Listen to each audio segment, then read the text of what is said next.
So, we are live.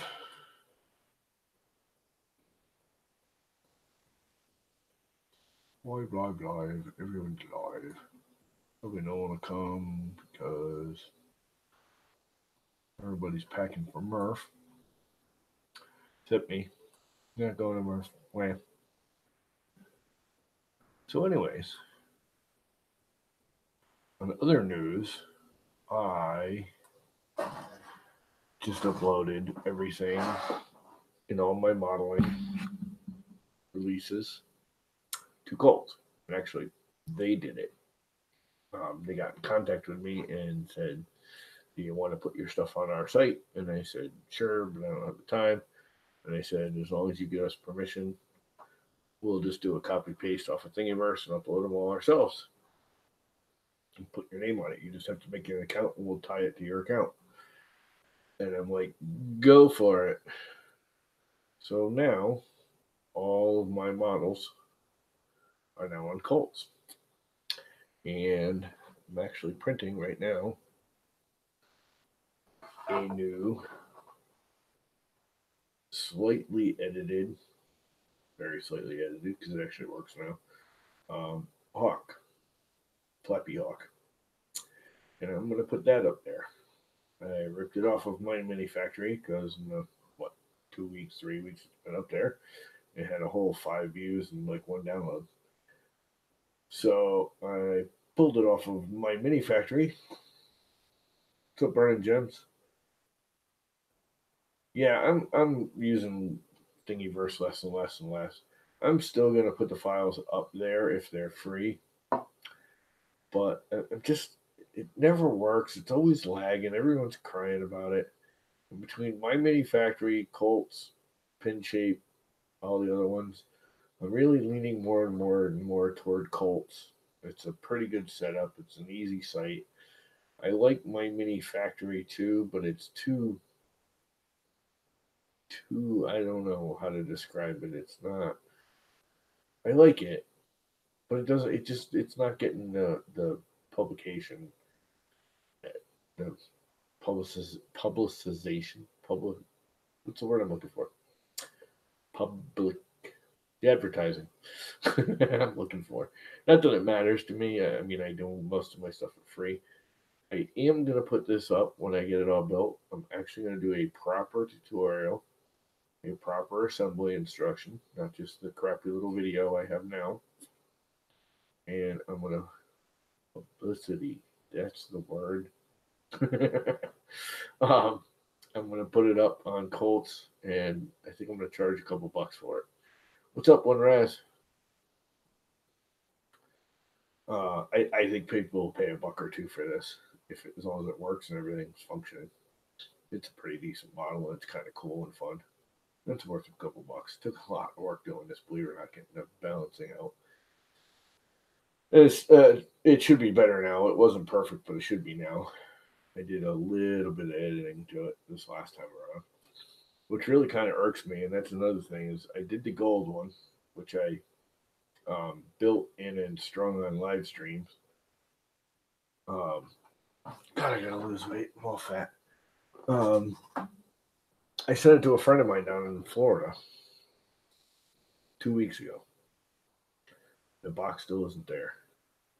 And it made it to Jacksonville, Florida. What's up, Matt? Made it to Jacksonville, Florida, and then USPS's website is putting up an error. It's still in transit, but it'll be late. Well, it's been a week now. So as of tomorrow, I believe, you have to give it 7 days from the date of original suggested or estimated delivery date. You have to give them 7 days, and then you can do a lost package claim. Just kind of stupid you have to wait that long, but whatever.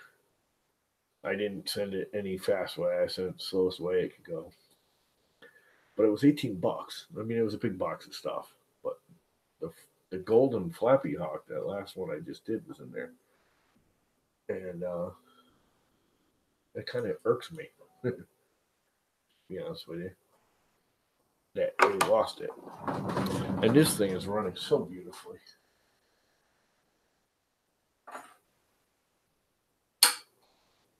I must say that printer is running. I mean, you can't even hear it. The only thing I hear is the fans. I can replace the two fans that are blowing hard. The only two you can hear are in the case.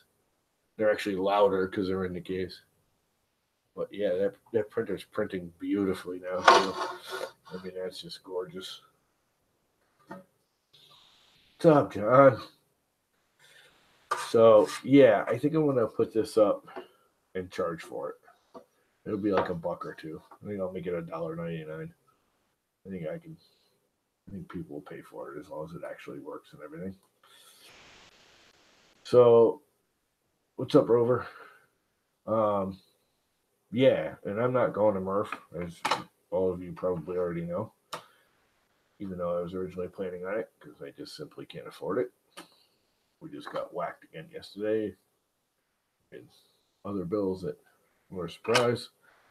So, good thing I wasn't planning on going because now I definitely can't go. And that is that. I wonder if I can get this off. Now, one thing I have started doing with some stuff with that printer, and the one thing I have noticed, I highly recommend the Gen L, except for one thing. I've been studying it, and it's got a problem. It does not register thermistors properly. And I don't know how to describe it, but I've read it, and it seems to be a common problem that even after you PID tune it, there's still like a 4 or 5 degree temperature flux constantly. It over ramps and under ramps no matter what you do with the PID. It doesn't, it's not cycling it fast enough or something. I'm going to have to look into it more because I think there is a fix that you can do in the firmware in Marlin, but I just discovered it the other day and I haven't really thought about it much. But I was watching the temperature flux while this was printing, and I've PID tuned this thing like 3 times over the course, and I come up with pretty much the same. I mean, you guys all know that PID tuning your hot ends. It never comes out exactly the same, but you can tell if you're in the same ballpark. Wow, that's on there. But the other thing I started doing, and I guess it's not really working, is lifting it a little high off the plate, which I don't think I was doing high enough, but then slightly over extruding the first layer. That's supposed to make it come off easier, I heard. I'd never tried it before. It was a new thing. I don't even remember where I saw it. Some YouTube channel guy thing. But obviously it's not working because this ain't coming off.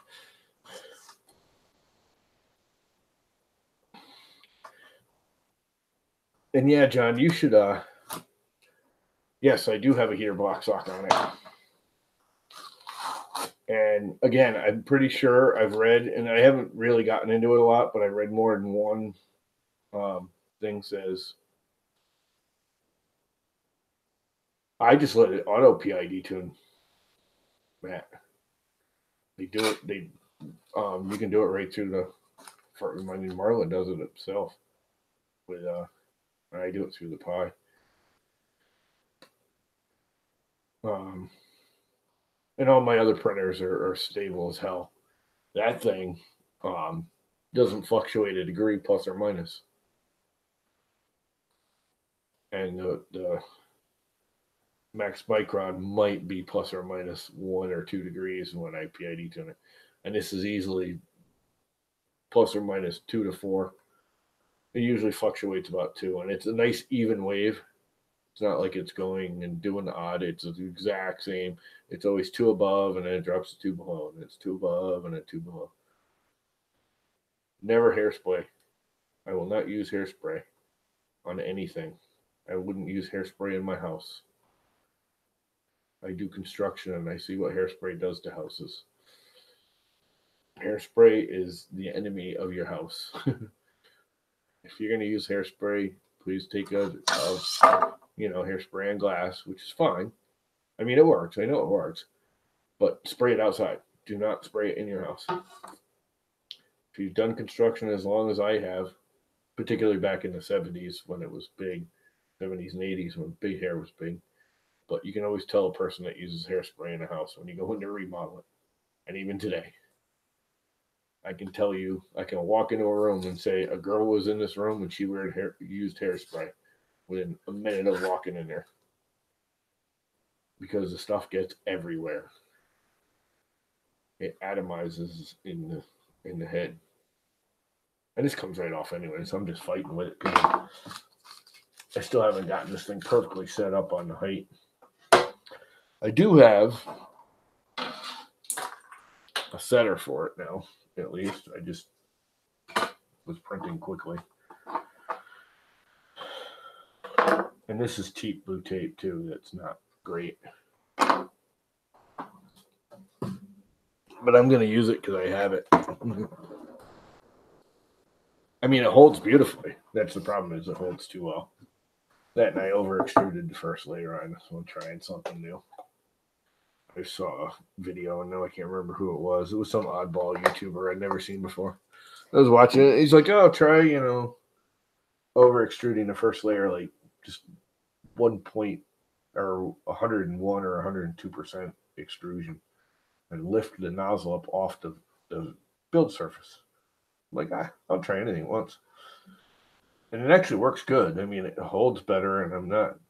It's weird because the way he says it is you actually end up with less elephant foot. He's right. It actually isn't spreading as much because you're doing a higher, instead of doing like this is printed at 1.6. So I do a 0.2 layer height with 100, and I think I did 102% over extrusion on the first layer. And there's actually less elephant foot. It doesn't make any sense, but it does make sense if you think about it. Spreading less because you're actually higher, which still doesn't make sense because it's still figuring on the 2.2 layer height, not the 1.6 layer height. But whatever. Yeah, but I don't really need that. And he also doesn't use blue tape. He just does it straight on glass, I think, or PEI. I've been having problems with PEI lately. And actually, I kind of sort of fixed it on that one. A lot of times I'll use PEI. I bounce back and forth depending on what I would have done to PEI with this. That's the other thing, is I can't use PEI in that on the Frown King, because it would probably take 2 hours for the thing to get up to temperature. And it's not an even temperature. I have it set for 50 now, and I might get 40 at the top of that plate. The heat bed on that thing is horrendous. I actually think I'm going to take that heat bed, put it on there, then get a 24 volt heat bed and convert that to 24 volts. But I got to say, for what it is, what a piece of crap it was before I started, the Frown King is printing. I mean, it's printing stupendously.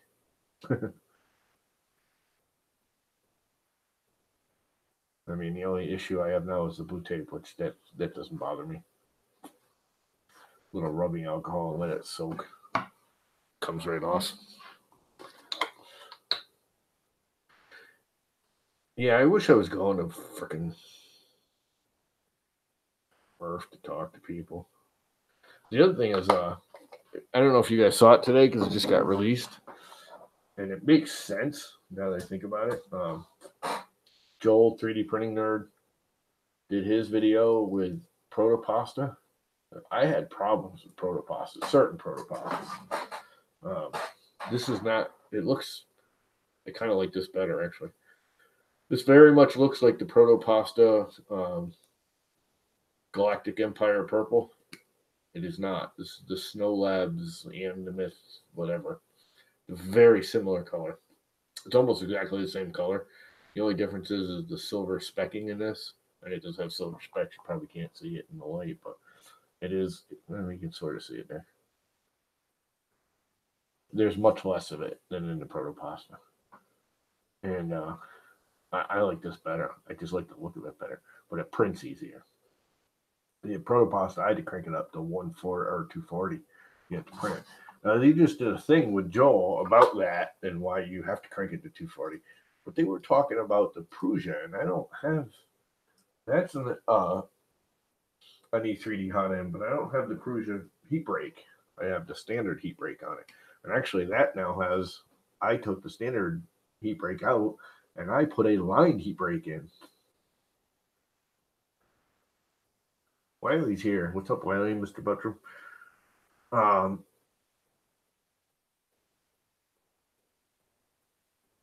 yeah, you should be able to tune out a wave, Mr. Buttram. But it doesn't. The Gen L, I can't. I played with it for like a day and a half now that I was watching the. I saw some videos and some posts and people in the MRRF forums and everything. Everybody's saying the same thing. The Gen L is it's slow registering or something.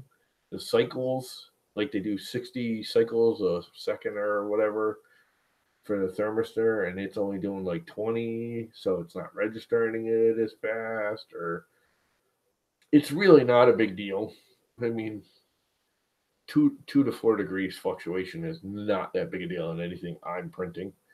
I'm not doing nylon. I'm doing all PLAs, PTG on occasion, so it's not that big a deal. But from what everyone's been saying, it's the Gen L, and it's not all the MKSs. It's just that one version. Of course, the one I got, the 1.3 or 1.4 or whichever one it is version. The older ones and the newer ones. I guess there's 4 of them now, or 3 of them. I don't know. Or no, there's only 3 of the MKS Gen L. 4, because there's 2 8-bit and 2 32-bit of the same basic board. You got the SmoothieWare version, which has 2 or 3 versions now, and the 8-bit board has 2 versions, I think. Whatever. I haven't really gotten into it much. I've just been glancing at it and reading about it, real quick. I haven't sat down and looked into it, so it may just be all hogwash. But it's kind of making sense because I played with it a lot when I first started PID toning it, and I couldn't get it to fluctuate out. And again, it's not terrible. I mean, here, I can show you. Where'd it go? Oh, crap. Did I close it? Well, it should still be up there, I believe. I believe it'll stay in the history of things. Nope.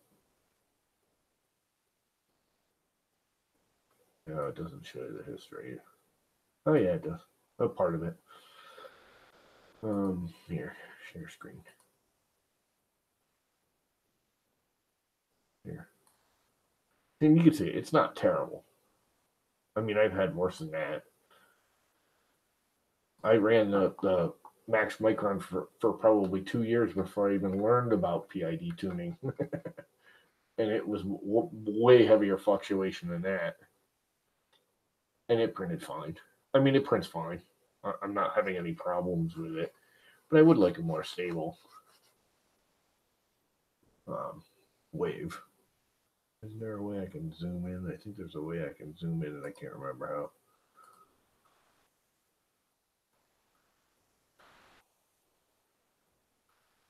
I don't know. Again, it may be hogwash. I've read like 3 or 4 little postings on it and crap and blah, blah, blah. There's an MKS Gen L 32-bit board. There's 2 of them, actually, or 3 of them. Because I bought one and went to return it, and come to find out, I bought 2 things I couldn't return. That MKS Gen L I can return, the 32-bit smoothie, because it's the smoothie board. They didn't list it as the smoothie board, so I just saw MKS Gen L, didn't say smoothie, so I just bought it because it was $2 cheaper than the one I have now, which I originally listed. I got it on Amazon. I did the quick search, and there's always 100 of the same exact thing from different vendors. You just kind of dig through it and find the cheapest one for the same board. And it was $2 cheaper. So $2 is $2. It's my $2. Come to find out, it cost me $20 or $19 because it was the 32-bit board, and it was the version 1 of the 32-bit board, which when I went on, and that's when I actually started looking into all of this, was because I was going to keep that and just run Marlin 2.0. And everyone in Rip Rap said, you can do it. It's a lot of work. You know, like, how good are you with the software and the firmware and all that? And it's like, I hate that crap. Hardware, I'm okay with. All this firmware, software stuff, I can usually figure it out, but I'm not good with it. And they're like, yeah, you don't want that board. Get the 8-bit. So I actually sent Mr. Brian Vines the 32-bit board because they were going to charge me almost as much to return it as I was going to get back. So I was like, screw it. Brian sent me this computer. At least I could do is send him a stupid board. So he's got the 32-bit board. Yeah, that's not bad, dude. It's not that bad. It's not even a 2-degree fluctuation. I shouldn't say that. It is a 2-degree fluctuation. It's +1, -1. I've had them way bigger than that. Again, before I knew anything about PID tuning, the max micron, when I first started getting into this, and if Mr. John Brian Silverano is still in here, he can attest that a good friend of both of ours now has my old M3D micro, which is what I had before. That's what I replaced with the max micron. I got rid of the M3D micro and got the max micron. And that thing would have a 5 or 6 degree plus or minus. I'd have a 10-degree fluctuation in that. I didn't know what I was doing when I first got that.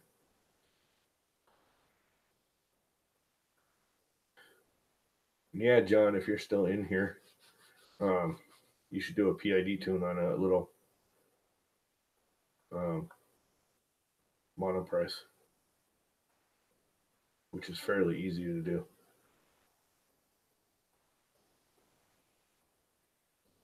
Although, can you hack the firmware on that thing? That even got a bootloader? I don't think it does it? You guys know? You bought a monoprice mini select. Like, I don't know, I think you paid $100 for it. What do you pay for it? Are you still here, John?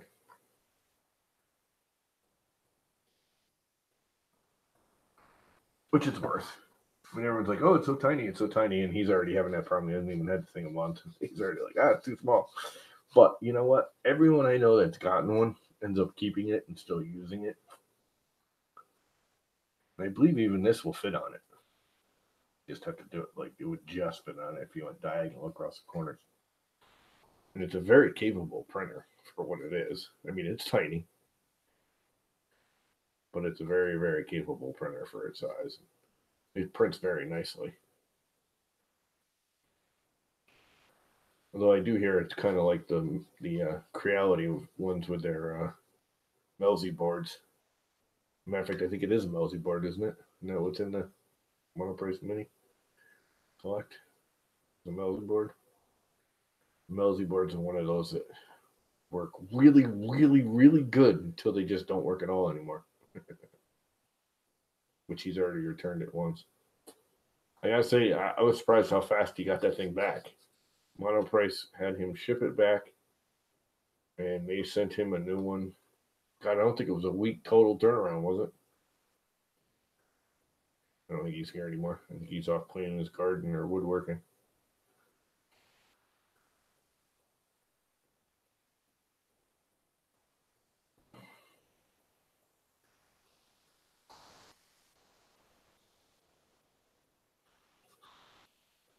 This is not coming off as well as it should be.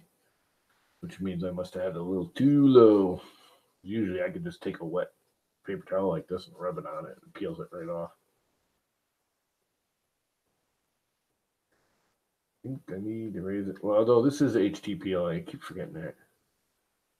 I don't know if you guys play with the HTPLA as much. They do not print like normal PLAs. The 850 and the 870 mix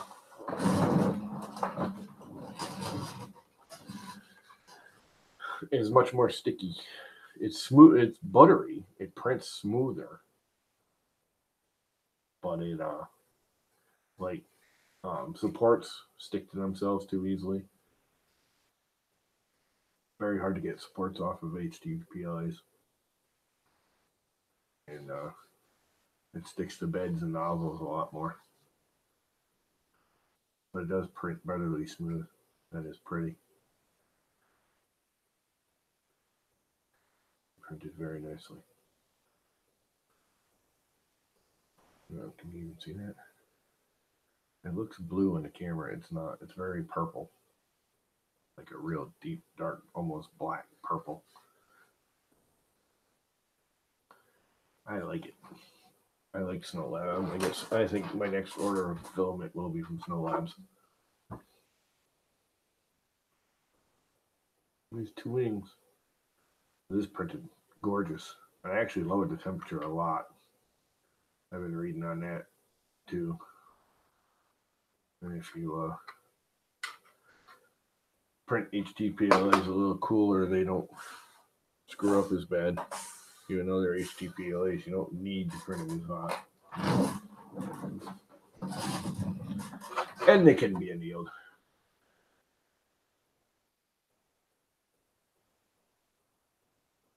When's trade Moodle going up on Pulse? What? It's a tray Moodle.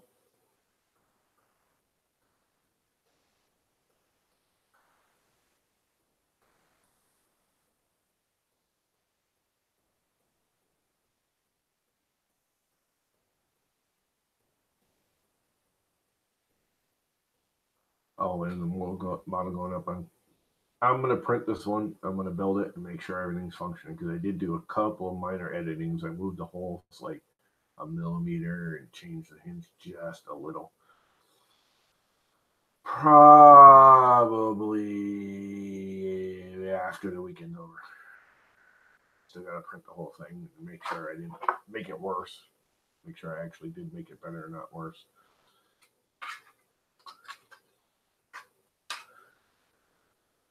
You know what?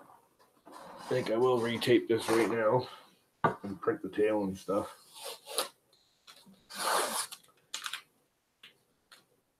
Everyone's like, oh, the tape's such a pain in the butt. Yeah, this can be obnoxious. There's no question about it. But you know what? I'll do this 1,000 times with blue tape over the one time I had to do it with Build Tack or a sheet of PEI.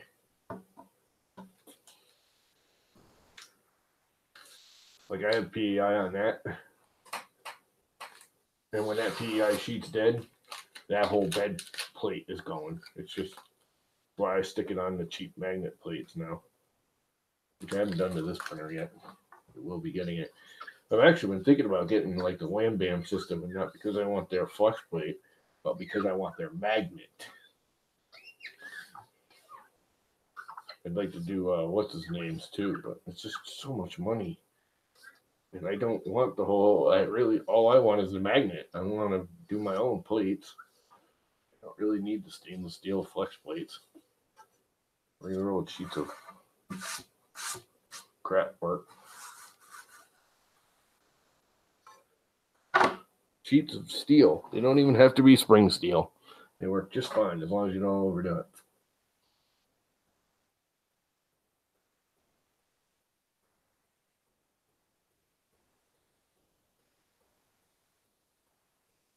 Yeah, no, I mean, you already ordered the other one anyways. Didn't you order the Ender 5? John? Or did your wife veto it? I need my glasses.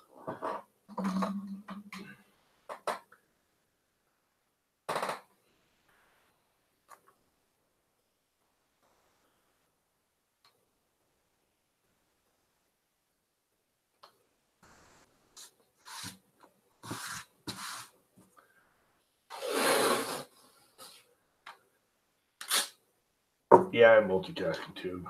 That's life. You're always multitasking. You're about the only. You're doing more crap than me most days. Damn it. I haven't done that in a while. And that's how easy boot tape is. It's just not that hard to me anymore.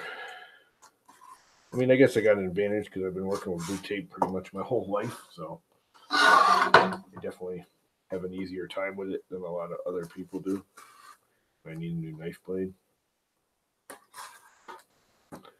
Which I don't know if I can get any more of these. I love this little stupid knife. It's awesome. And I used to get these blades at Lowe's. It's just a regular utility knife blade, but it's micro-sized.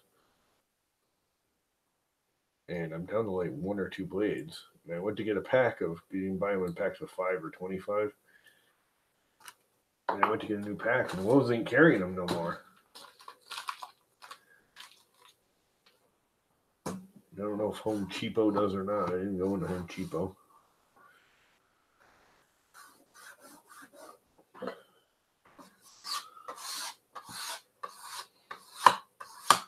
There we go. All seamless boot tape. Boot tape, boot tape, boot tape.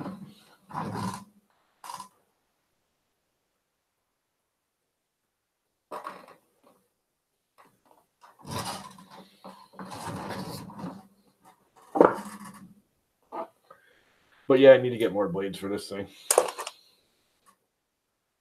And I need to edit that. Darn it. I could just edit the G code. I don't even let you watch what I'm doing. Because everything. Where is it? Wing tag G code. When I changed the bed, I didn't. It's not exactly aligned to where it used to be. So now my start strip isn't actually landing on the bed. Where is it? Z set for purge. My X is at 2. I need to make that like 4. Let's just make it an even 5. Save.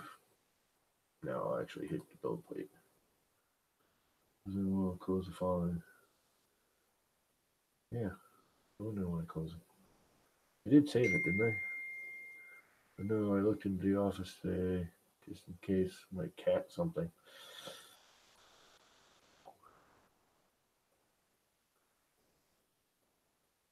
My cat nightlight broke. Well, that's all right. That's my friend down in Florida that I just sent a whole box of all kinds of 3D printed stuff, and it's lost in Florida. I did save that, right? Yep. Save. Quit, just to be on the safe side.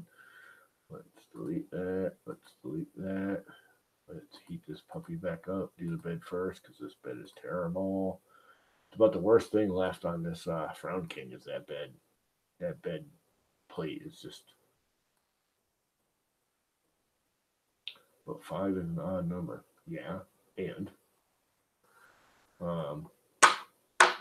Mr. Buttram, we're odd. So an odd number is fitting for us. Let's see, upload. I wish they'd put this upload button up top. Tag, G-code. This is the other thing I wish, right here, that,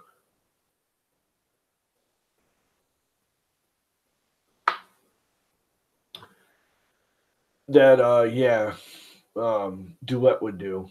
So you can see it and look at your G code and have it pan out like this when you loaded it, and make sure everything lands on your bed proper and everything lines up, and you don't have. That's an awful lot of travel. Why is there so much travel? There's really a lot of travel. Yeah, I don't care. says it'll take a little over an hour. It is an awful lot of travel. Oh, that's my bed. 37 degrees. Yeah, and you'll see, I mean, it's a nice steady line, but then when I actually go to heat up and it goes to maintain it, the bed temperature stays because it's in bang bang mode or whatever the hell they call it, bam bam or bang bang or whatever the hell they call it. But my thermistor fluctuates, and they said everything I've read said it's the Gen L has a slow record slash. Oh, you haven't told her yet? Oh, dude, you're crazy. That little woman scares the crap out of me when she's pissed. She's tiny. And she's scary. Don't piss her off, man. She'll kick your ass. I would not want to see her angry.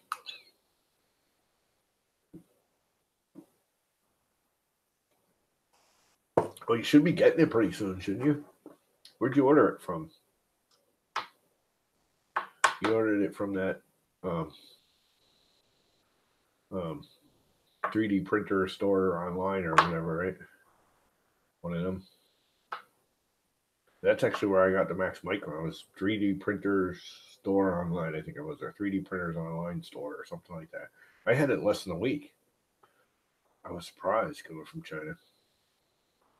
I got something else from them at 1.2, and it was super fast. I was really surprised. Everyone's like, "Oh, those places are terrible." I was like, "I had good luck with them."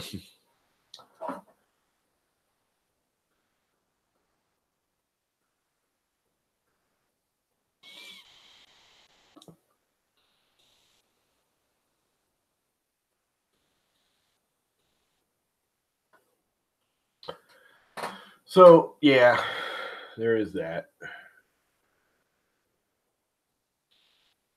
So she doesn't know. You did order the Ender 5 though, right? Not the Ender 3. People are going to be like, "Why didn't he order the Ender 3? Why'd you have him order the Ender 5?" Because he wants to build a printer. He doesn't want to build a kit. He wants to build a printer like I did over here when I turned this whole stop sharing off. He basically wants to custom build a Core XY. The thing about it is the Ender 5, he can build it as is, and it's a decent functioning printer, or he has all the parts there: frame, bed, boards, motors, belts, everything's there, and he can build a Core XY. He doesn't have to go out and source it. It's all there. Well, not belts. He'd have to get longer belts. Literally, that's about all you'll change. Is the belts and some pulley arrangements.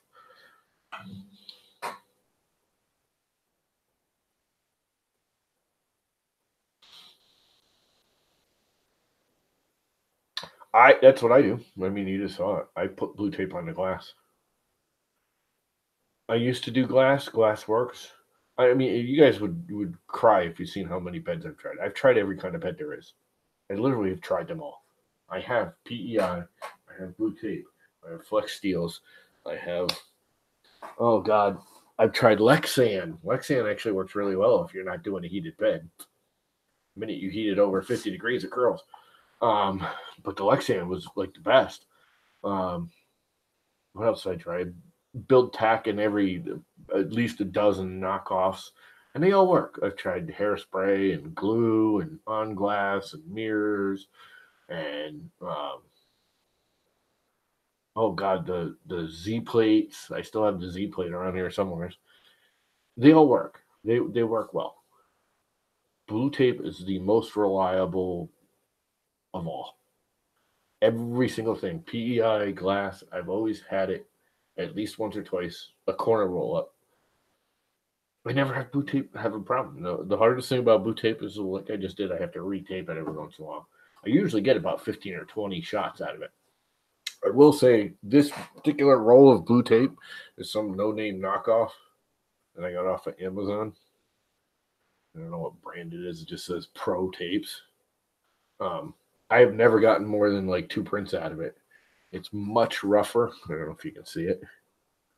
It's really, really rough compared to normal 3M boot tape. It's got a much heavier nap to it. There's a name for it, but it holds really well. The problem is it holds really well. Too well. I'll have to get a roll of 3M, but this will last me a year, so I'll deal with it. I got an even wider roll here. I had the same problem with this. It's a no-name knockoff. It just says U.S.-made boot tape, and this is a 4-inch roll. But I had the same problem, and that's why I stopped using it. But I probably will go back to using it just because it's a 4-inch roll and it's an easy coverage. It only takes 3 strips to go across there instead of 4. So I'm pretty much out of my 3M. I might have 1 or 2 more peels with that, and this has definitely been the best. I can get a dozen or 2 dozen uses, prints out of it using this, but it's got nowhere near the rough face. Yeah, the boot tape works. I would put, if I were you, John, and just if you got a piece of glass to fit your bed, you use these stupid little clips and you clip it on there, and I put the boot tape right on top of the glass. The glass gives you that perfect flat bed. Now, the one thing about glass and mirrors and all that is that they're freaking heavy. So if you do use the glass on that little bed, well, the thing's got actually kind of a big motor for such a little bed, but you'll start noticing the zebra stripes, what they call ghosting. Let's see, does this one have it? Not ain't too bad, but you might be able to see it in there. When you come out past some of these areas, you'll see it vibrate, called ghosting, because the glass bed is so heavy, and when it goes out and tries to stop, it can't, and it vibrates a little because of the weight. So you might have to slow your speeds down if you put the glass on that bed. I usually wouldn't. I don't know what you're printing that thing at, but I wouldn't print that thing much above 40 anyways, 40 millimeters a second. Is my bed hot? Yep.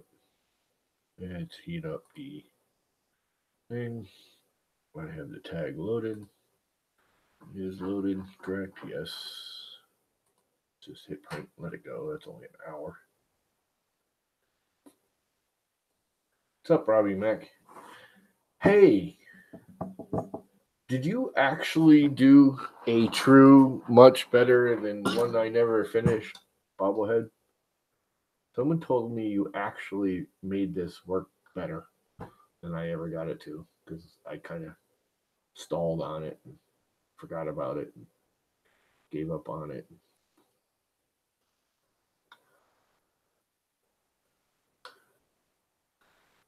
But somebody told me you actually did a much nicer, better functioning one. I want to see it. Kind of, maybe. Well, freaking send me a video. Send it to me privately. I know you want to kind of hide it until you show it to them. Secret till Murph. Screw that.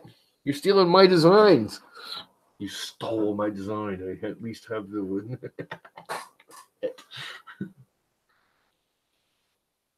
I want a video of Walter when he sees it. And I'm assuming you used my head, right? And then did your own toilet? Or worse? Did you do something worse?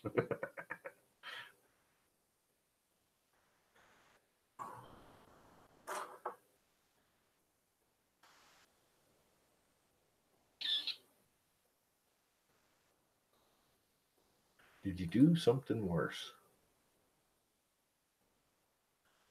Secret handshake on. You're not on Facebook, man. No Facebook secret handshakes.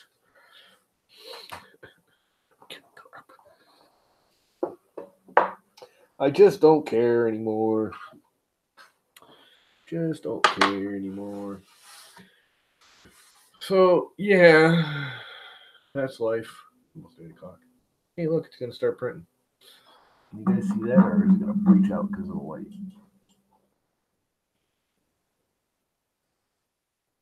It's sort of bleached out because of lights and cameras and everything in the way.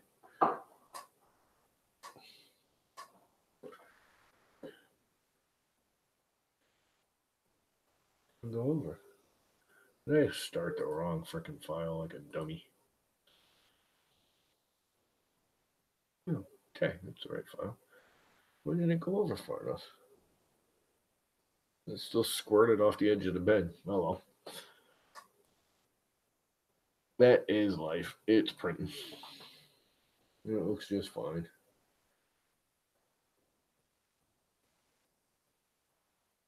Yeah, it's just fine. It is doing the classic sag on one side as at rest thing. Constantly have to reset it, but then I had to do that with the max mic on too.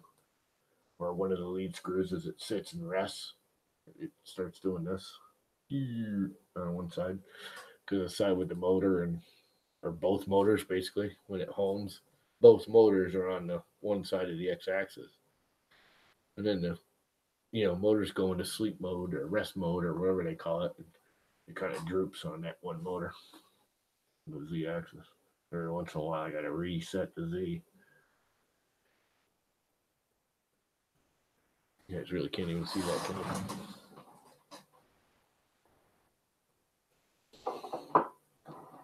Stupid camera. I'm not really using it these days. But I put a adjustable height right here in it. I think you can really see it, but there's a little spinny knob right there, and it hits this tower that sets my Z height now. So no more. Once I get the bed flat with the four knobs, I never have to touch the four knobs again. It's one knob to adjust height. That's the only way to go. Only way to fly. And all of my printers have that. I can't imagine doing all four. Like you change your nozzle and you got to do all four screws again. Screw that. If you spend the time, I never need to go to automatic bed leveling either because I spend the time once getting it perfectly trimmed. The x-axis and the bed are trimmed together. Then the height I can adjust with a single knob. I don't need auto bed leveling.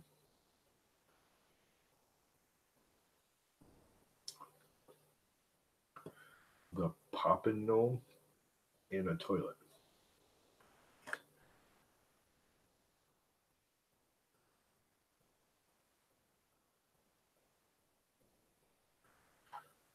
Oh, I know, right? I want to see it. Hoping it's better than mine. Did you do a springy head? Or did you do a weight balance head like I did, where a wobble head, not a bobble head? That makes sense. Mine's a wobble head. It doesn't just bobble, it wobbles too. It goes side to side and up and down. But I never really finished it because like arms are all just crappy and because you can hear it, it's hitting inside and there's not enough movement. I can't get the weight small enough to have enough throw in there. I can just make the whole thing bigger because his head's kind of big compared to the body, anyways. So I could just make the whole body like just a little bit bigger. I used a paper clip. Yeah, I thought I saw the head. That's what somebody said to me, and I was like, wait a minute, is that what he's doing? Cool. Well, make sure you videotape his first visualization of it. I want to see the expression on his face when he sees the Walter bobblehead. The ultimate answer was I was working on doing his wife's head. I was going to do her in a whole, what do you call when you do half the body there? The upper body, like the waist up. They call that something in the art world. Why is my brain so useless these days? Anyway, you know what I'm talking about, where you put it on the pedestal and there's like 3/4 of the body in the arms. But I was going to put the two arms and have her arms like this with like a rolling pin in one hand. And that way she could whack him in the head and his head would bobble and her arms would bobble. It's going to be funny. I just never. Torso, yes. That's the word. Bust, torso. Yeah, all of those. A bust is actually the word I was looking for. Yep, but all of that stuff. If I did her like that with the arms, give her two arms, and put a rolling pin in one, and have it set so it's right at the same height as his head. So you'd whack her arm would go up and down, hit him in the head, and his head would go up and down. That would be awesome. Someday. I keep getting sidetracked. Too many other things going on. That thing has totally sidetracked me. And now I'm trying to fix. I have it here. I leave it outside. I don't know if you saw my last regular upload video, but I got to fix my chop box. This is all that's left in the handle, which really isn't much. There used to be a handle right here. And I'm about ready to give up on that too because I just don't have the energy and time to figure it all out. I got it close. I actually printed one and it's pretty close. I should just finish it. Then I was thinking about it, and I either got to print it on a PETG, which is really hard when it's this thin, and have it hold together and all rounded, or I'm going to have to do it out of the HTPLA and anneal it. And even then, I don't know if it'll hold up in the sun. I think it'll get soft in your hand.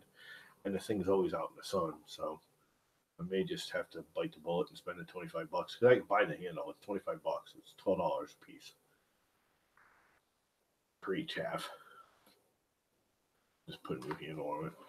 Or the new version is out right now and it's on sale. $300. $300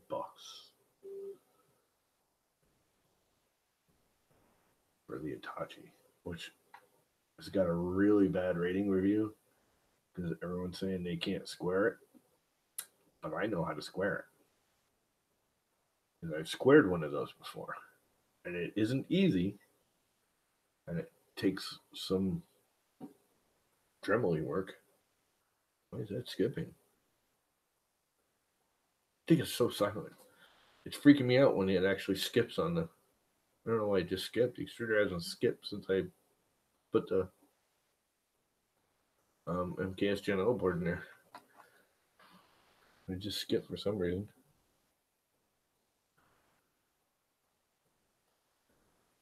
Makes no sense, but sure. But I mean, it's so silent now. That's quieter than both of these other ones.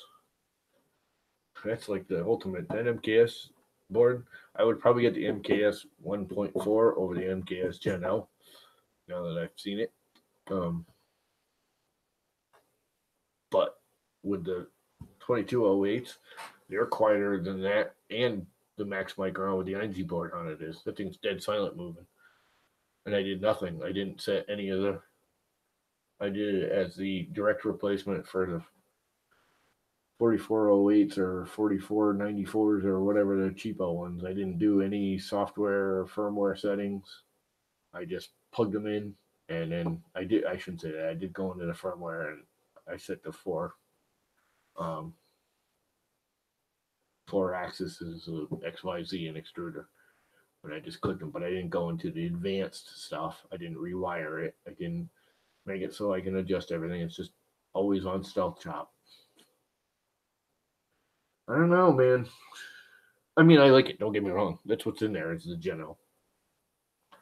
But that whole temperature switchy fluctuation-y thing is, I mean, again, it's not horrendous. I've seen worse, a lot worse.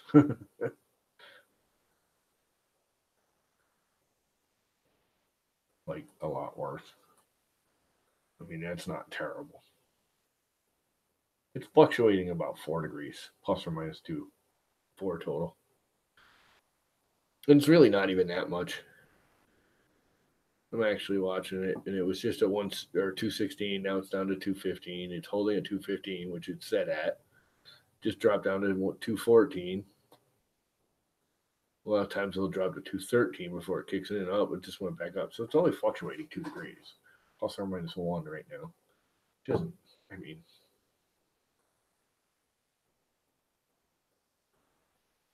but I will say with the ING board, after I do a PID tune, I usually do 3 of them. I know it sounds weird. I do 3 of them at 8 cycles per one, and then I take the average of all 3 readings after doing those 3, and I can run that thing, and it will hold temperature. And I do it at 220. Sometimes I do 235 with these HTPLAs, and sometimes in PEDDs I do 240s, and then sometimes I'm 200, 205 for the cheapo PLAs, and it will hold temperature plus or minus a half a degree.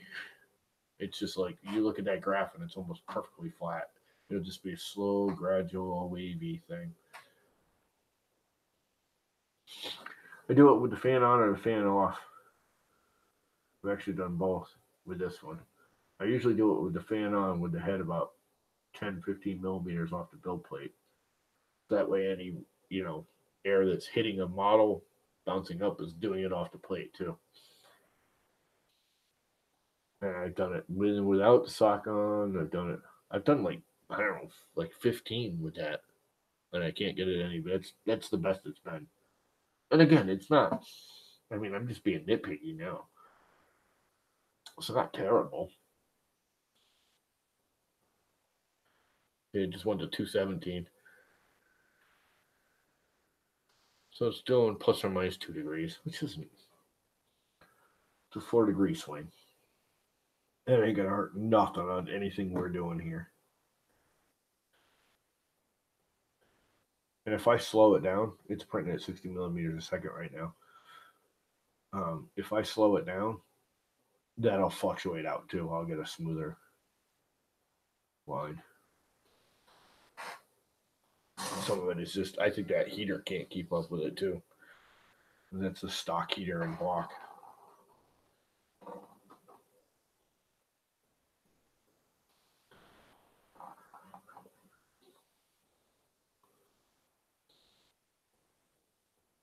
I did it with the fan off too, just for giggles. I did, I don't know, 3 or 4 cycles with the fan off. And it really gave me almost the same reading. The only thing that really, really changed the reading is when I put the sock on it. And the sock's really difficult to put on those because the way those things are designed, at least that one, I haven't actually played with an actual Creality one. I know they're a little different. Even they look the same, but they're still, the cooling block is a little different. But the hot block on that is barely enough to fit the sock between the hot block and the carriage. It's almost tight up against the carriage, which is not good. Thinking about building a little spacer behind there, but then I don't know if I want to because that heater is a little smaller. From what I understand, it's actually using the steel plate of the carriage to help cool it. The way that particular one's designed. Again, it's almost exactly the same thing as the Creality ones, but it's a little bit smaller. Actual heater fin block area, cooling area. I understand it's the same bolt pattern and everything otherwise, though. I think I might. I'm not going to spend any more money on that thing. Done. It works. It's actually working really well. I cannot complain. Considering I don't think I have $300 total into it, and that includes, giving Glenn money to ship it to me.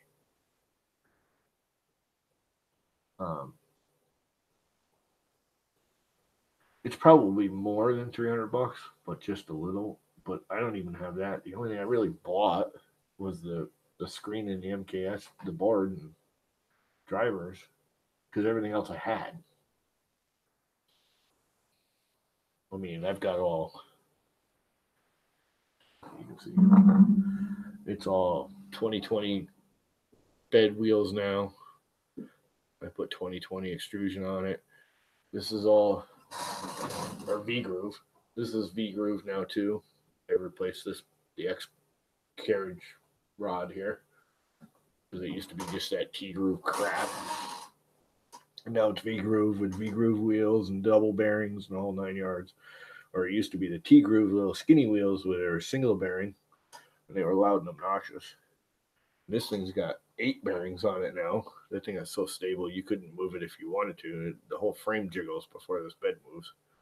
If you look at it, you can see the carriage, the little orange box. Each one of those blocks has 2 wheels on it.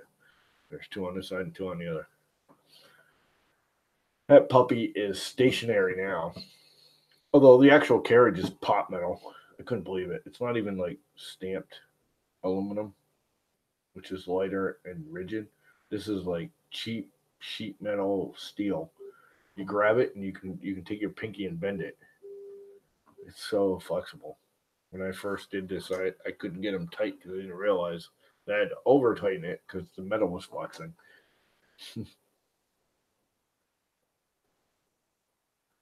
Because it's that's just such a cheap printer. It is a piece of junk.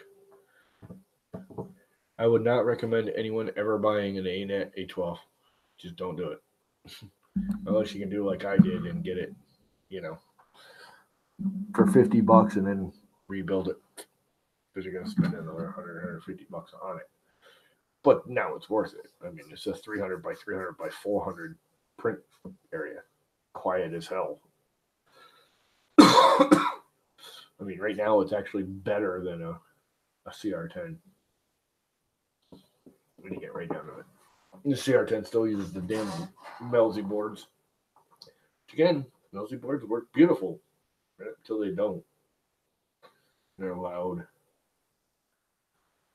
That thing is like so quiet. I literally can't hear anything but fans. Right now, I can sort of hear it going neat, neat, neat, neat, neat, neat, neat, because it's doing infill. And it's doing a rapid back and forth motion. I can sort of hear it if I try. The fans are louder than the motors are. It does get really hot too. I've noticed the actual motors screaming hot. I got to put coolers on it on the actual extruder motors. The board has coolers on it, and I got a fan that's dedicated to just cooling the 4 drivers. That's all it does. It's just blowing as hard as it can on those 4 drivers, and that's the loudest fan in there too. Not that it's loud, because they're not that loud either. Yeah, I'm not displeased with it. That's for sure.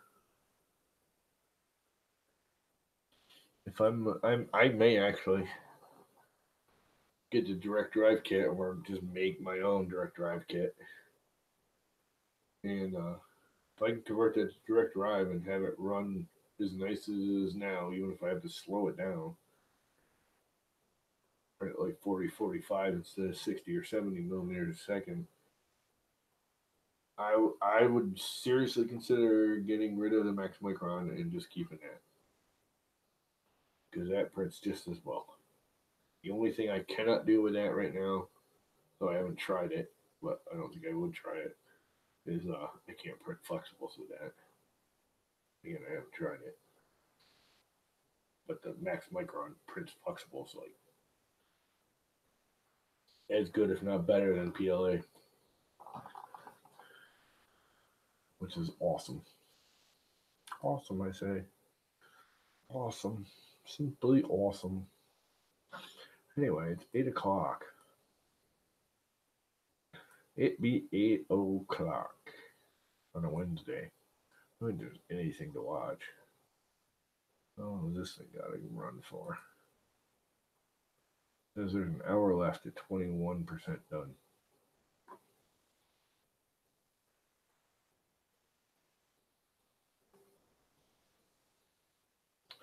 And it is printing at estimated layer height of 1.5. I love how they estimate layer height. The layer height's 1.6. I don't know why it estimates the layer height at 1.5 when it's physically set at 1.6. And that's the other thing. I want IdeaMaker to come out with their damn update. They said they'd have it by the end of the month. It's almost the end of the month. Where's my damn update? Because from what I understand, from what I've gotten from them, because they kind of hinted to me a few things, because they know I'm a big fan of it, there's going to be a couple of new things in it that should be sweet, if they can do it.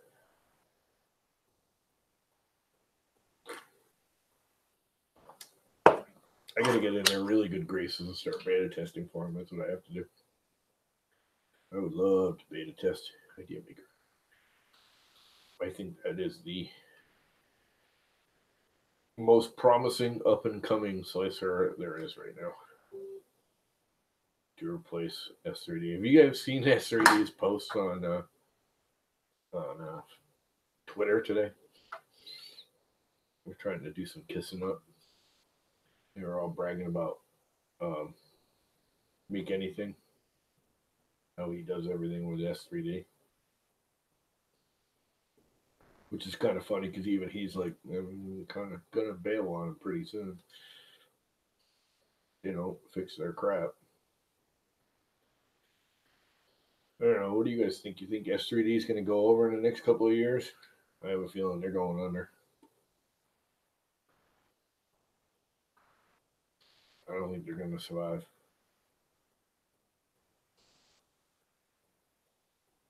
They did. We have a bunch of people here that know what we're doing, and I think they laid off. I don't think they were ever big. I have a feeling it was like 10 or 12 guys that did all of it, if that. And a couple of their major Cody guys up and left, I have a feeling. And now they don't know where to go or have the manpower to do it. That's just me guessing. But I have a feeling they're down to like 2 or 3 guys in that whole company. And they're just not keeping up with it. They're not answering questions and doing service like they should because they just can't.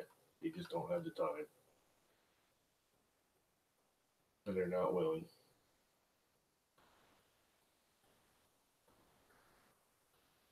Where is S3D out of, anyways? What country did they come from? Is that Chinese?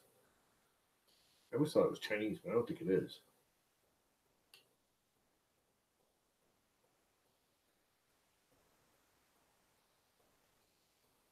And I do know because it says in their crap. I don't.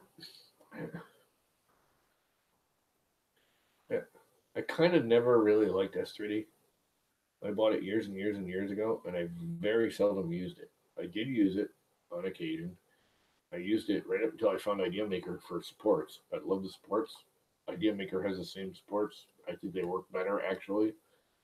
They break away easier with the standard, factory settings. I never touch. I don't do anything to supports in S3 or in Idea Maker ever, other than applying them. I don't adjust them. I shouldn't say that. I do adjust the size of them sometimes. You can adjust how big of a square it is.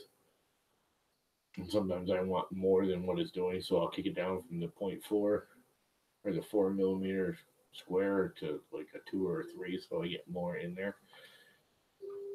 And I found most of the time with Idea Maker, I hit to automatically apply them, and then I find where I know I can bridge long distances, and I just eliminate all the ones in the middle. And they stick to the bed better. They just work better. They break away from the model better. They leave a cleaner finish when they're done. Idea Maker just has like the best supports of all of them. Everyone's talking about how Kira now has the support blocking. It's like, what is this? Start playing with it. I'm like, this is so backwards and confusing. And why am I doing all that? Why can't I just go click, put a support here, and click, put a support there, like Idea Maker and S3D do? And Craftware does. All three of them, they basically have the same support structure. Both Slicer and Kira are just so far behind in supports, and I just don't get it. Even if you don't make it exactly the same, make it little circles instead of squares or something. I don't know if there's a copyright issue or something, but do something because reapplied supports are terrible. They almost are never any good. They almost never come off easy.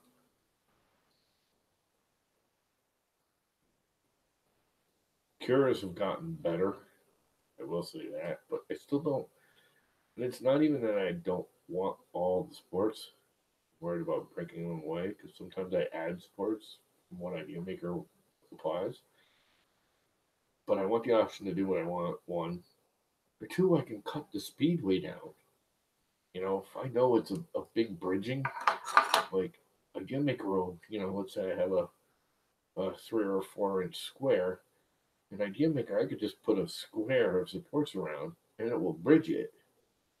It's, you know, the bridging sags, but it's just as good as support. And then I don't have to print all that support all the way up. I don't know. I was never a big fan of S3D. I don't think I want them to fail just because they did have some innovative designs. Um, I really dislike the new Cura's interface. Everyone's saying it's so great. I think it's terrible. I'm also having problems. Every print. I think I showed you guys this before. I don't know if you can see it, but you see that? It's all like, it's got like a million zits. Here's Idea Maker. Those zits. So it's not like the model or the filament, because that was my first thought. I never had that problem before. I thought it was the filament. All the same settings across the board. I have no idea what's doing that. My first thought is I accidentally turned on their little, Kira has that fuzzy setting or whatever it is. I was like, oh, maybe I turned that on in Kira and didn't realize it. Nope, it's not on. It's not even checked to be on.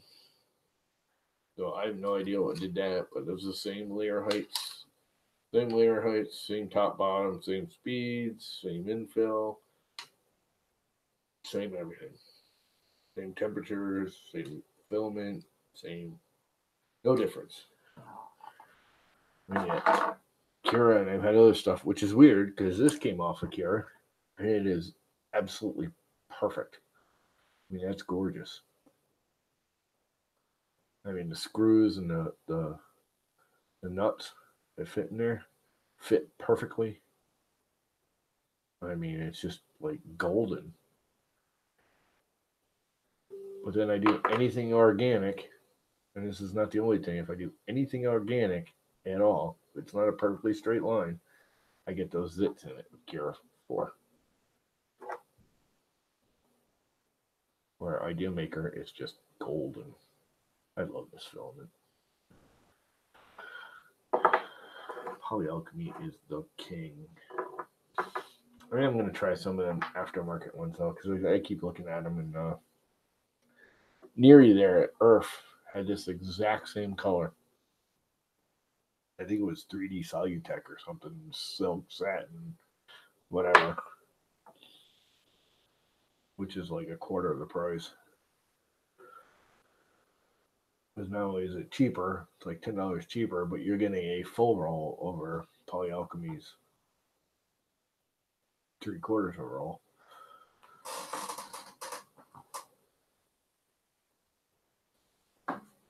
Yeah, we'll see. I don't know.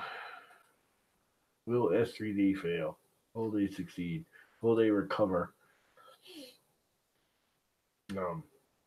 I think their biggest downfall was pissing Tom off. He was their biggest advocate, Filament Frenzy, and he's no longer using them. He's doing everything in Cura now because they pissed the Japman off and won't reset his stuff, and then screwed over Joel too with his settings.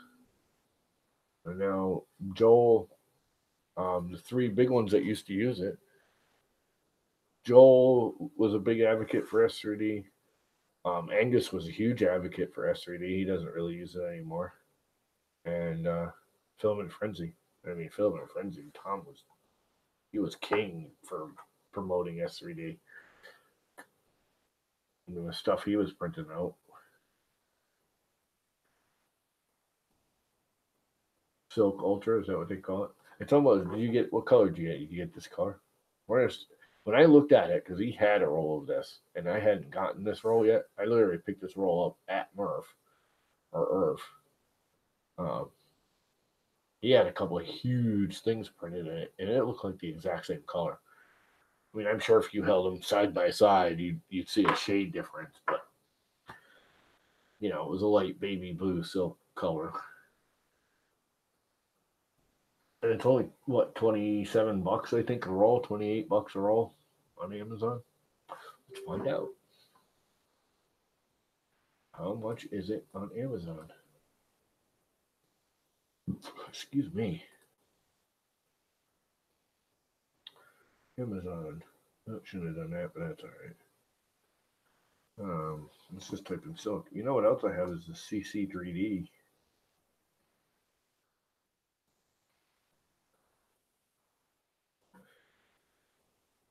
stuff. Is that what this is? Yeah, CC3D. This is nice. I have this. I have the copper, and I have the bronze,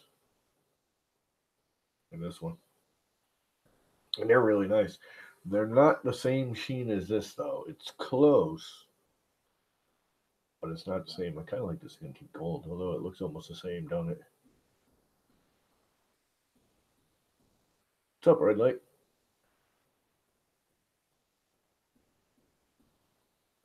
Silky feel shine satiny blue. This is the 3D solid. Oh no, that's CC3Ds too. That don't look bad.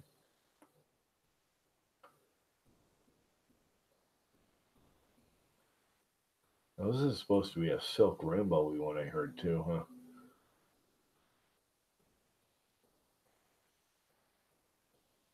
It does look like a silk one, don't it? I might have to try that. How much is it? $28. What are these 12? Those are just coils. I hate coils.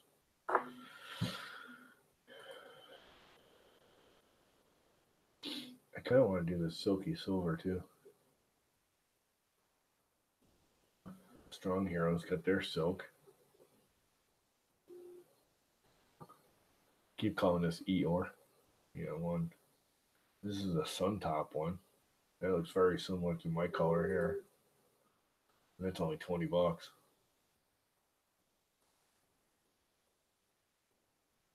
That's a silk green, but it almost looks blue. Is it me, or is that looking like a sea green blue?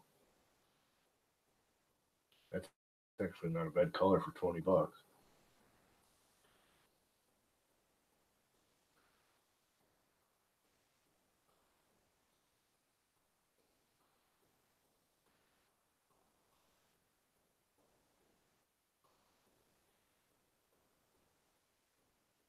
Why did frickin' Nightbot delete you? How barbaric! Stop posting links. I just allowed to link you. Here.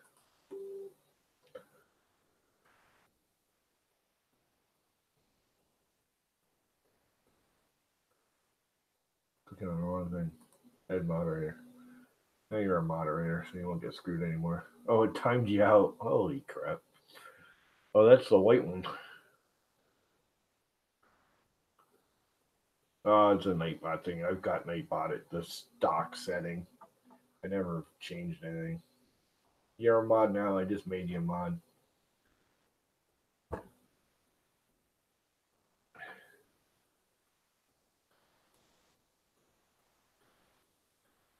But I allowed the link. It came up and said, he's posted on a link. Do you want to allow it? And I said, yes.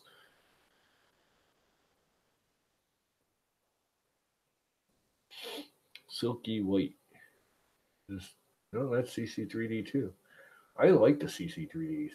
I don't know. Have you guys, any of you guys tried it? I got, like I said, I got a couple rolls in it. That actually looks pretty cool. I will say their photographs are way off what it actually looks like. that looks silver, don't it? It don't look white. I mean, this looks white. These look silver.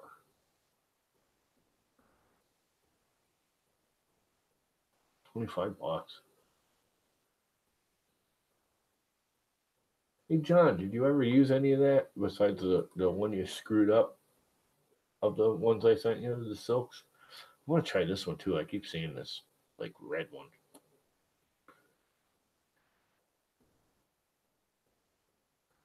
This one actually looks red. The problem with most of the reds I've seen, they're either really dark, which I like.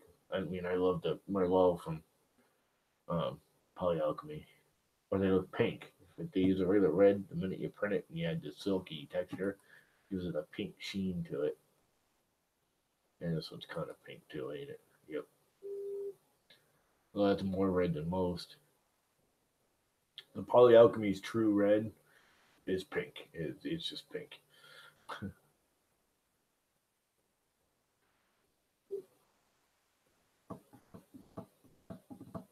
Sun top red. These are all just thing. Stone. I had some of this. I think I sent Wiley some of this stuff. Didn't I, Wiley? Did I send you half of this roll? It was a little roll. I got a little sample roll. It's like a little 200-gram roll. It's actually plenty. I don't know, I printed some stuff with it. It was all right.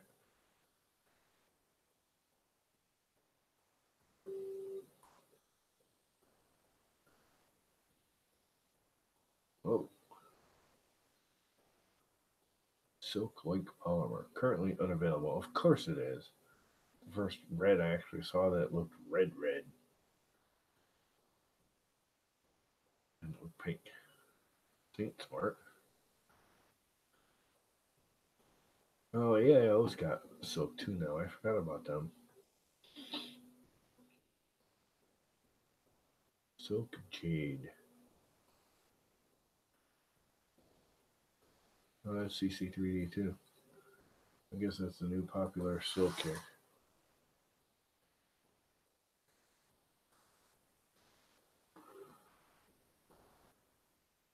An Eeyore. Call it Eeyore brand. Keep seeing it pop up. All I can think of is the Eeyore.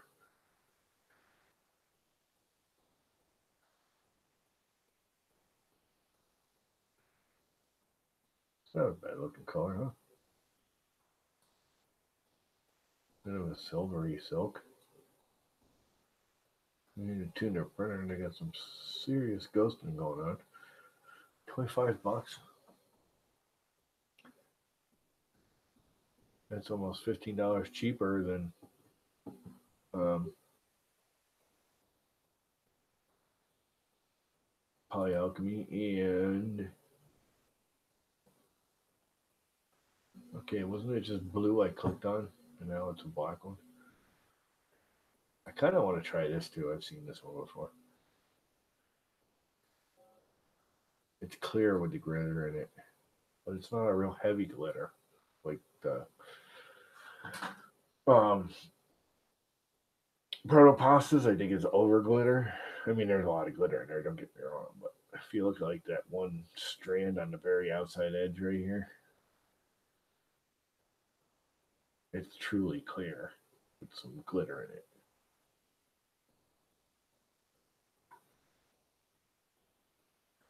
Is this transparent too, or is it truly black? No, it's truly black with silver white spots. It don't look bad either though. $32 though. It's kind of pricey. But that kind of looks cool. And I'm not a glitter guy, but that kind of looks cool.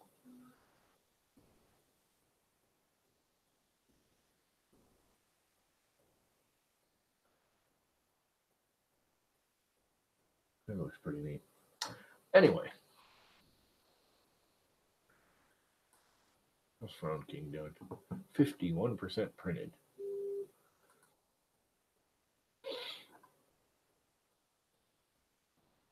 Let's see. What was I looking for? Just search right now for 3D Solutech.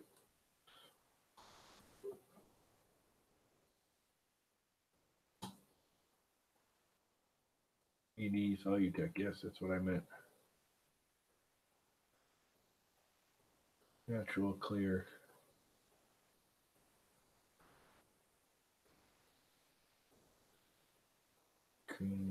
Camo.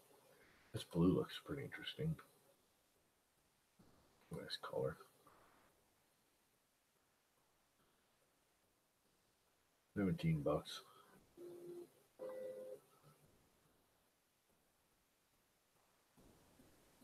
I want to try their Merlot too. This is the red I was looking at. It actually looks interesting. Anyone try this color? How red is it?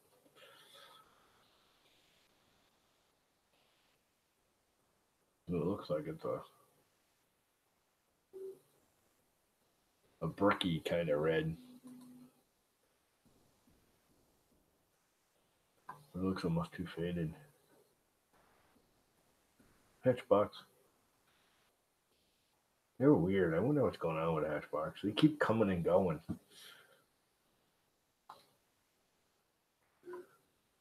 They like disappear for literally 6 months.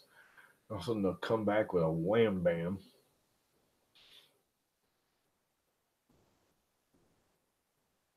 This is the silky one. Ultra PLA. This isn't a silk, is it?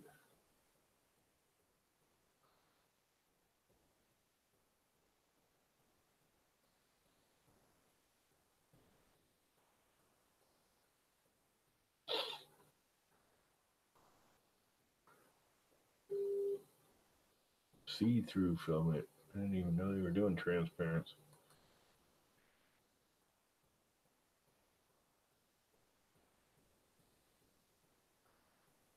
Let's say, isn't that the only one you have in Ender 3?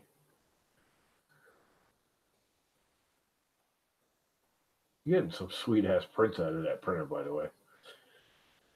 I've been seeing some of your posts and stuff. That mask. What the hell was the mask you did that was on community catch up that one night? That was freaking incredible.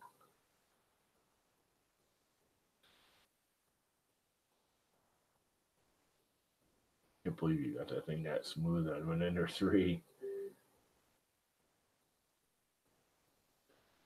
I want to try one of these rainbowy colored ones.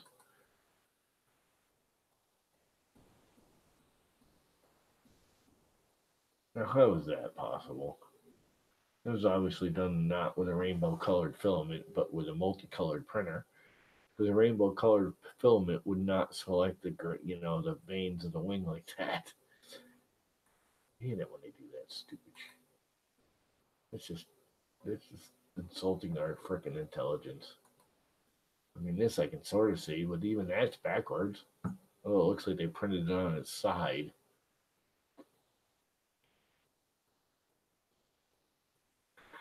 Why they do that, I don't know.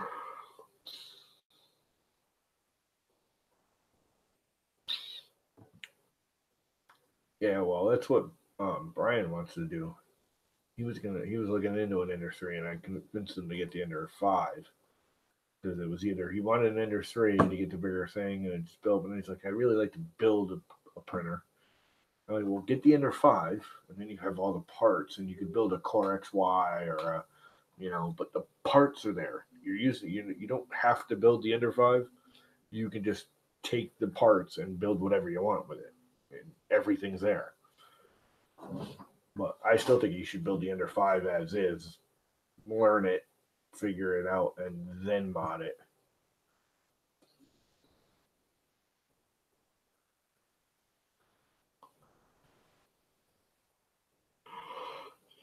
There's a lot of purpley haze ones.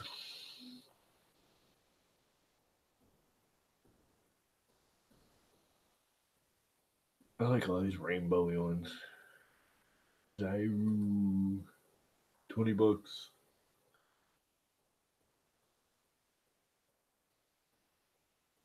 Well, it's only a little over half a roll, but that's all right.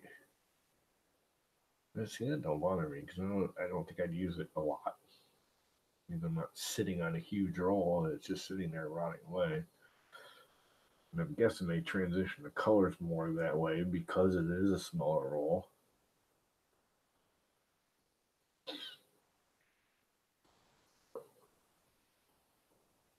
It's pretty cool. I'm gonna have to go to bed soon. It's only 8:30. Sad.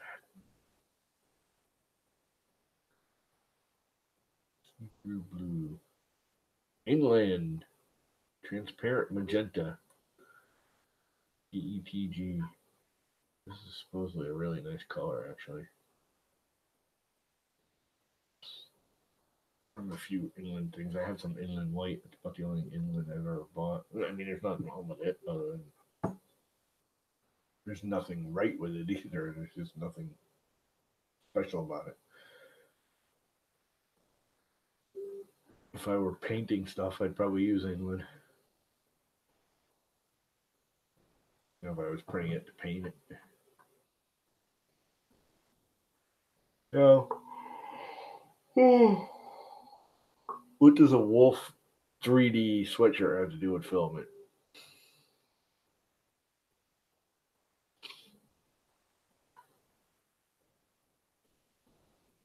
Yo ye.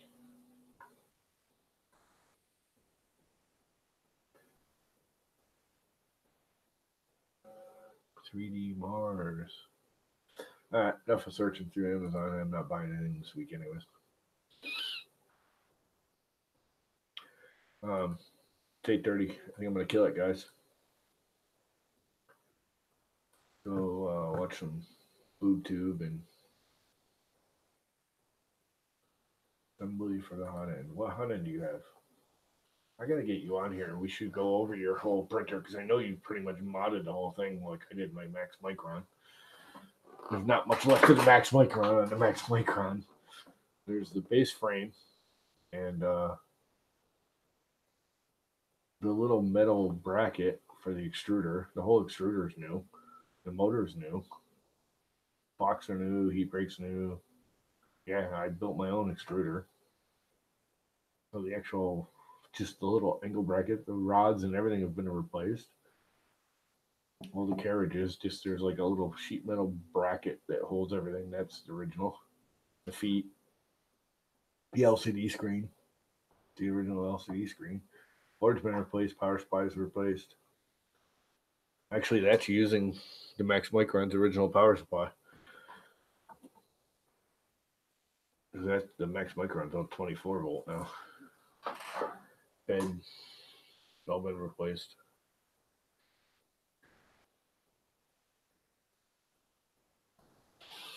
V3D V6 with a blower setup. So you're still using the Bowden tube though, right? You're not direct drive. Oh, that's kind of awesome. With the dual screw blowers and everything, that looks huge.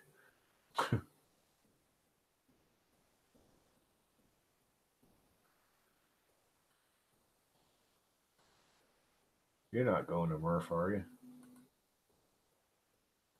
You should have talked to Uncle Ron and gone, taking my spot. Because you only live 15 minutes away from him. It'd be easier for him to take you than it would me.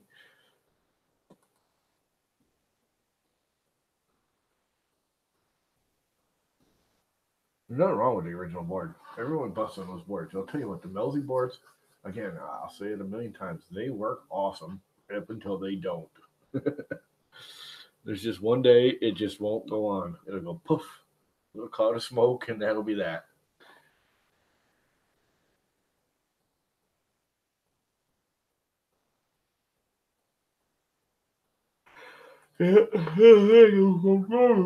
Anyway. Yeah, I think I'm going to go to Earth too.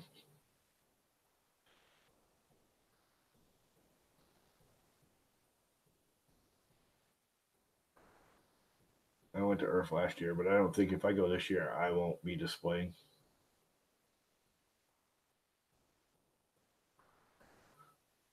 I'm going to go and walk around. I didn't get enough time to walk around when I was there. I did walk around a few times. I just left my printer running. But I didn't really. I mean, I didn't even know Creality was there. After stuff that was there, I had no idea what it was. Never got to see a lot of things. I want to participate, not be my own thing.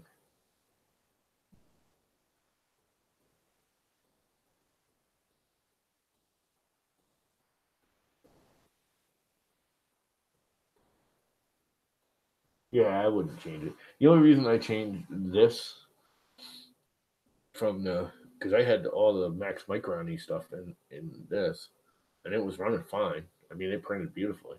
I just can't stand the noise. This thing was so loud with that old board on it with the 4899s or 4908s or whatever the hell those drivers are. They're freaking loud.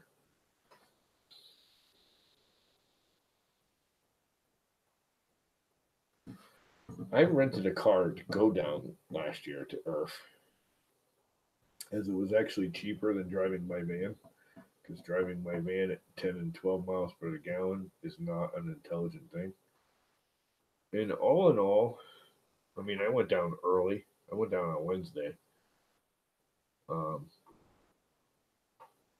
I rented the car for a week, full 7 days, plus the room for 4 days.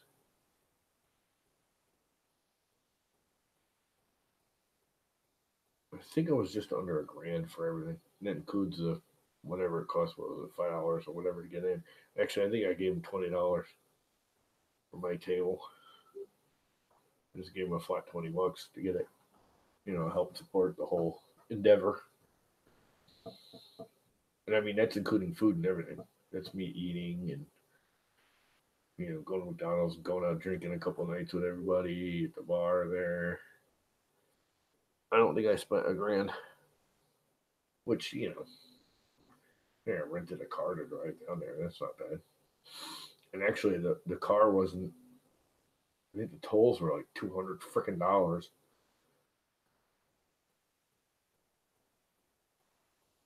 I can't stand that driver noise.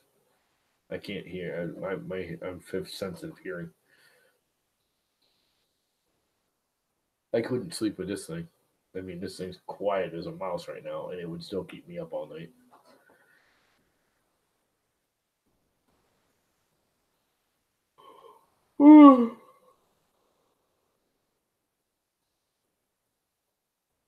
It is the quietest of my 3 printers right now, though. With everything set the way it is. That is not as quiet. It's darn close. That is not as quiet. And the IG board isn't. The IG board's real quiet, and then it goes into high speed mode somewhere, and it shuts off the stealth chop. And I had it set so the stealth chop button stayed on, and it would skip, just moving.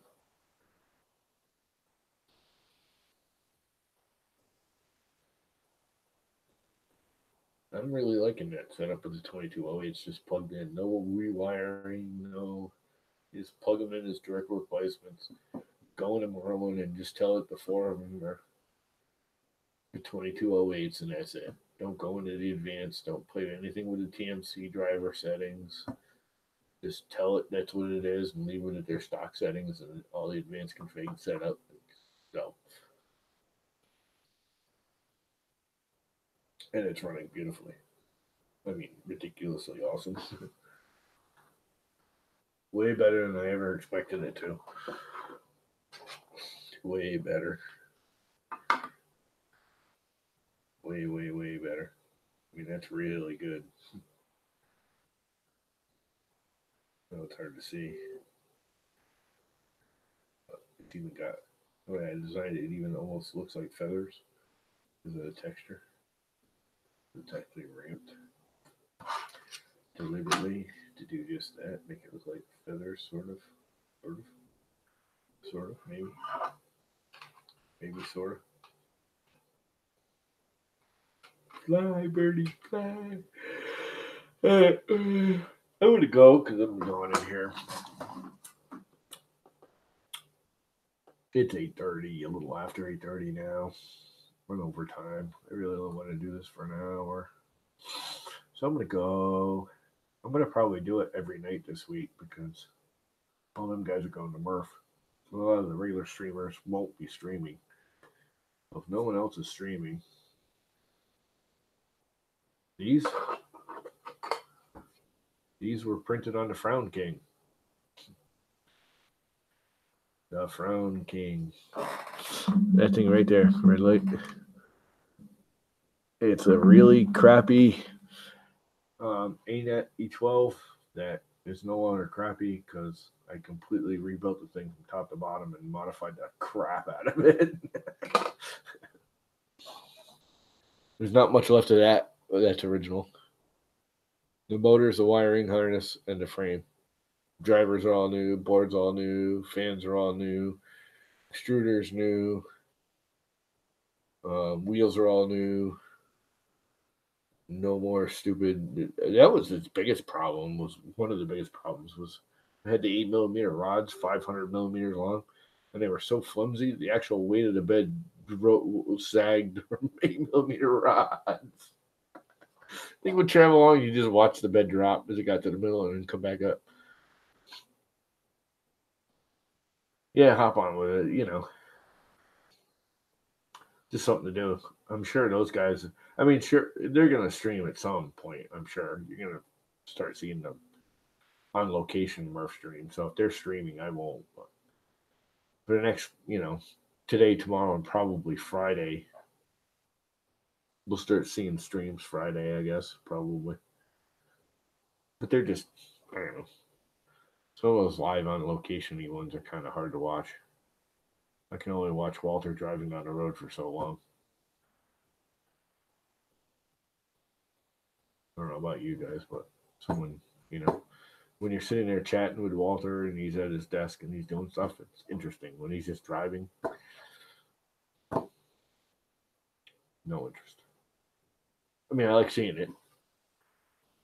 I wish he'd, every once in a while, and he does a couple times, point the camera out the window and let you see where he's driving, the scenic part of it. See where he's going with his stuff. It's printing very well right now. Literally, this is today. I did some final adjustments to slicing that really improved it. I was burning it a little hot, thinking I needed to, and I really don't. This is 20 degrees lower than I normally would print this material. I normally print this. This is HDPLA, Snow Labs, HDPLA, and I normally print it on all my other printers at 235. Well, I mean, I printed a little lighter, but usually 235, I get a nice finish and everything. And I printed this at 215, and it held just beautifully, and it extruded just beautifully, and it's not stringy at all. I was getting stringy on that at 235. The other ones I get a little bit, but not much. That I get a lot of strain, but that's because it has like that 1200 millimeter long Bowden tube. But yeah, the thing I gotta say that the MKS boards with the 2208s, that is the board in my mind right now. I think that prints better than the Duet does. Now again, it's kind of a different setup mechanically. With this big long Bowden tube, I'm never gonna get perfect prints. It's just not gonna happen. But it's a bigger nozzle, it prints faster. Well, it's printing just almost as fast. I've capped this out about 80 millimeters a second. I can go faster, but the actual frame starts rattling and creaking. If I go much faster than that, I don't like it. I normally print that at only at 40 or 50 with a 0.6 nozzle. Because it just can't. For one, it gets creaky if you move it too fast. And two, it can't push it through the nozzle, through the hot end fast enough. The hot end can't heat it up fast enough. Where this thing's heating it up just as fast, it's only a 0.4 nozzle, not a 0.6. 0.6, 0.4. And I'm running about 60 millimeters a second now without an issue. Although it was clicking earlier, which was a new thing. I just started that one time, really. I'm feeling something just jammed in there. I don't know how much HTPLA you guys use, but HTPLAs are they print really, really, really, really well until they jam. Because if you do a lot of retractions with HTPLAs, people don't realize. And actually, I think if you watch 3D Printing Nerds video today, he was talking about that, I believe. I only half watched it, but you can actually anneal the filament inside the nozzle if you do a lot of retractions, which means you just killed it. I mean, it'll still melt, but you need a higher temperature and it'll jam easier. You can literally anneal the filament inside the hot end. to the point where it becomes, temperature resistant. You need a higher temperature to keep melting it, which is what this is. This is, I think this is 8,500. It's either 8,500 or 8,700 PLA. They're both the HT resins to start with. Anyway, I am going. I'm going. I'm getting the hell off of here now. Killing it this very second. See you, bye, guys. Thanks for stopping by. I don't even know who all is left here, but I'm out. 3D Starter Essentials Kits giveaway. All right, I'm off. Have a good night, guys. We'll probably do it again tomorrow.